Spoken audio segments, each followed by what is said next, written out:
आज सोमवार 24 ऑगस्ट 2026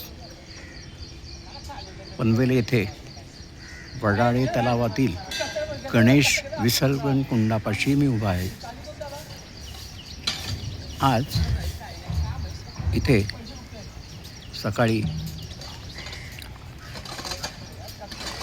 विसर्जन कुंडाची साफसफाई सुरू झालेली दिसते.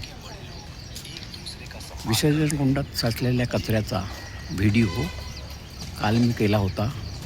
तो महानगरपालिकेचे आयुक्त तसेच महानगरपालिकेचे महापौर या दोघांकडे पाठवला. त्याचा परिणाम म्हणूनच आज लगेच ही सुरू झालेली आहे का साफसफाई? असेल तर उत्तमच आहे, परंतु केवळ कुणीतरी तक्रार केल्यानंतर साफसफाई करणं असं करू नका.